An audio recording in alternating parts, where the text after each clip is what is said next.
Hello friends, welcome back to our channel. ಇವತ್ತು ನಾವು ನಿಮಗೆ ಮನೆಯಲ್ಲೇ ಪ್ರಿಪೇರ್ ಮಾಡ್ಕೊಳ್ಳುವಂತಹ ಗರಂ ಮಸಾಲಾನ ಹೇಳ್ಕೊಡ್ತಾ ಇದ್ದೀವಿ. ಈ ಗರಂ ಮಸಾಲೆಗೆ ಏನೇನು ಇಂಗ್ರೀಡಿಯೆಂಟ್ಸ್ ಬೇಕು ಅನ್ನೋದನ್ನು ನಾನು ಇಲ್ಲಿ ತೋರಿಸ್ಕೊಡ್ತೀನಿ ನೋಡಿ. ಕಾಳುಮೆಣಸು, ಜಾಕಾಯಿ, ಸೋಂಪು, ಧನಿಯಾ, ಕಲ್ಹೂವ, ಲವಂಗ, ಚಕ್ಕೆ, ಕಾಡು ಏಲಕ್ಕಿ, ಪಲಾವ್ ಎಲೆ, ಮರಾಠಿ ಮೊಗ್ಗು, ಕಸ್ತೂರಿ ಮೇಥಿ, ಅನಾನಸ್ ಹೂವು, ಏಲಕ್ಕಿ, ಪತ್ರೆ, ಮತ್ತು ಇದು ಸಣ್ಣ ಮರಾಠಿ ಮೊಗ್ಗು. ಈ ಕಡೆ ಬಂದರೆ ನಿಮಗೆ 3 ಥರ ಮೆಣಸಿನ್ಕಾಯಿ ಕಾಣುತ್ತೆ. ಒಂದು ಗುಂಟೂರು, ಒಂದು ಬ್ಯಾಡಿಗೆ, ಮತ್ತು ಇದು ಮೊಣಕಟ್ಟಿನ ಮೆಣಸಿನ್ಕಾಯಿ. ಸಾಮಾನ್ಯವಾಗಿ ಇದನ್ನು ನಾವು ಸಮ್ಮರಲ್ಲಿ ಮಾಡ್ಕೊಳ್ತೀವಿ. ಸಮ್ಮರಲ್ಲಿ ಮಾಡೋದಾದರೆ ನೀವು ಸ್ವಲ್ಪ ಸನ್ ಡ್ರೈ ಮಾಡಿಕೊಂಡು ಆಮೇಲೆ ಇದನ್ನು ರೋಸ್ಟ್ ಮಾಡಿಕೊಂಡು ಪೌಡ್ರ್ ಮಾಡ್ಕೊಬೋದು. ನೀವು ವಿಂಟರಲ್ಲಿ ಮಾಡೋದಾದರೆ ಸ್ವಲ್ಪ ಪ್ರಮಾಣದಲ್ಲಿ ಮಾಡಿ ಸ್ವಲ್ಪ ಚೆನ್ನಾಗಿ ಡ್ರೈ ರೋಸ್ಟ್ ಮಾಡಿಕೊಂಡು ನೀವು ಪೌಡರ್ ಮಾಡ್ಕೊಬೋದು. ನಿಮಗೆ ಇದು ಟೇಸ್ಟ್ ಎನ್ಹ್ಯಾನ್ಸರ್ ಆಗಿ ನಿಮ್ಮ ಎಲ್ಲ ನಾರ್ತ್ ಇಂಡಿಯನ್, ಸೌತ್ ಇಂಡಿಯನ್ ಡಿಶ್ಗಳಿಗೆ, ಪಲಾವ್ಗಳಿಗೆ ಇದು ನಿಮಗೆ ಗರಂ ಮಸಾಲ ಒಳ್ಳೆ ಟೇಸ್ಟ್ ಕೊಡುತ್ತೆ. ಸೊ ಯಾವುದೇ ಪ್ರಿಸರ್ವೇಟಿವ್ಸ್ ನಾವಿಲ್ಲಿ ಆ್ಯಡ್ ಮಾಡ್ತಾ ಇಲ್ಲ. ಮನೆಯಲ್ಲೇ ಮಾಡಿರೋದ್ರಿಂದಾಗಿ ನೀವು ಏರ್ ಟೈಟ್ ಕಂಟೈನರಲ್ಲಿ ಹಾಕ್ಕೊಂಡ್ರೆ ಇದನ್ನು ಸುಮಾರು 3 ತಿಂಗಳು ಆರಾಮಾಗಿ ಯೂಸ್ ಮಾಡ್ಕೊಬೋದು.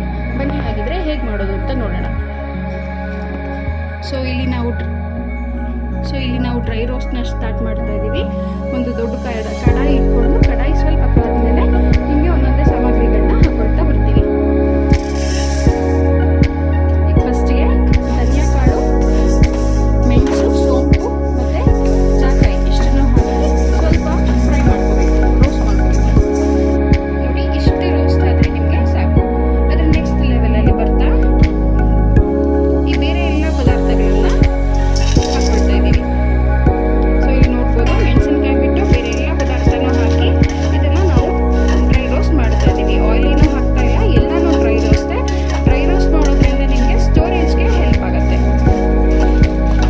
ಮೀಡಿಯಮ್ ಟು ಲೋ ಫ್ಲೇಮ್ನಲ್ಲಿ ಇದನ್ನು ಆದಷ್ಟು ಹುರ್ಕೊಳ್ಳಿ. ನಿಮಗೆ ಹುರ್ಕೊಳ್ತಾನೆ ಅದರದ್ದು ಫ್ರೇಗ್ರೆನ್ಸ್ ಗೊತ್ತಾಗ್ತಾ ಹೋಗುತ್ತೆ. ಸೊ ತುಂಬ ಜಾಸ್ತಿ ಉರಿಯೋದು ಬೇಡ. ತುಂಬ ಜಾಸ್ತಿ ಉರಿದ್ರೆ ಬಾಂಡ್ ಸ್ಮೆಲ್ ಅಂದರೆ ಸುಟ್ಟಿರೋ ವಾಸನೆ ಬರುತ್ತೆ. ಹಾಗಾಗಿ ನೀವು ಮೀಡಿಯಮ್ ಉರಿನಲ್ಲೇ ಚೆನ್ನಾಗಿ ಹುರ್ಕೊಂಡ್ರೆ ಅದು ಪೌಡ್ರ್ ಆಗೋಕ್ಕೆ ಮತ್ತು ಸ್ಟೋರೇಜ್ಗೆ ನಿಮಗೆ ಹೆಲ್ಪ್ ಆಗುತ್ತೆ. ಸೊ ಅದೇ ಬಾಣಲಿ ಇಟ್ಟಲ್ಲೇ ನಾವು ಎಲ್ಲ ಮೆಣಸಿನ್ಕಾಯಿಯು ಹಾಕಿ ಉರಿತಾ ಇದ್ದೀವಿ.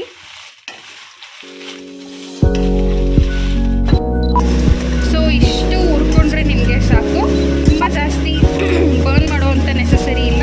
ಇಷ್ಟು ಹುರ್ಕೊಂಡ್ರೆ ಈ ಬಿಸಿಗೆನೆ ಎಲ್ಲನೂ ಮತ್ತೆ ಇನ್ನೊಂದ್ಸಲ ಸುಮ್ಮನೆ ಕೈ ಹಾಡಿಸಿ ಇದು ತಣ್ಣಗಾದ್ಮೇಲೆ ಪುಡಿ ಮಾಡಿ ನೀವು ಸ್ಟೋರ್ ಮಾಡ್ಕೊಬೋದು. ನೋಡಿ, ಇದು ಆಲ್ಮೋಸ್ಟ್ ಆಗಿದೆ. ಈ ಹಂತದಲ್ಲಿ ನಾವು ಇದನ್ನು ತಣ್ಣಗಾಗಕ್ಕೆ ಬಿಡಬೇಕು. ಸ್ಟವ್ ಆಫ್ ಆಗಿದೆ. ಈ ಹಂತದಲ್ಲಿ ಇದನ್ನು ತಣ್ಣಗಾಗಕ್ಕೆ ಬಿಟ್ಟು ಇದನ್ನು ಪೌಡರ್ ಮಾಡಿಕೊಂಡು ಸ್ಟೋರ್ ಮಾಡ್ಕೊಳ್ಳುವಂಥದ್ದು.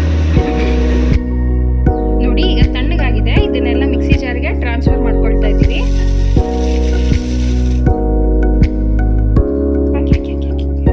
ನೋಡಿ, ಈಗ ಆಗಿದೆ, ಫೈನ್ ಪೌಡರ್ ಆಗಿದೆ. ಇದನ್ನು ಒಂದು ಸ್ವಲ್ಪ ಹೊತ್ತು ನೀವು ಹಾಗೆ ಬಿಟ್ಟು ಏರ್ ಟೈಟ್ ಕಂಟೈನರಲ್ಲಿ ಹಾಕ್ಕೊಂಡು ಸ್ಟೋರ್ ಮಾಡ್ಕೊಬೋದು. ಇದನ್ನು ನೀವು ಆಲ್ಮೋಸ್ಟ್ 3 to 4 months ಯೂಸ್ ಮಾಡ್ಕೊಬೋದು. ವೆಜ್, ನಾನ್ ವೆಜ್ ಯಾವುದೇ ರೆಸಿಪಿ ಇರಲಿ ನೀವು ಇದನ್ನು ಯೂಸ್ ಮಾಡ್ಕೊಬೋದು. Thanks for watching. ದಯವಿಟ್ಟು ಈ ವಿಡಿಯೋ ನಿಮಗೆ ಇಷ್ಟ ಆದರೆ ಶೇರ್ ಮಾಡಿ, ಸಬ್ಸ್ಕ್ರೈಬ್ ಮಾಡಿ, ಕಾಮೆಂಟ್ ಮಾಡಿ.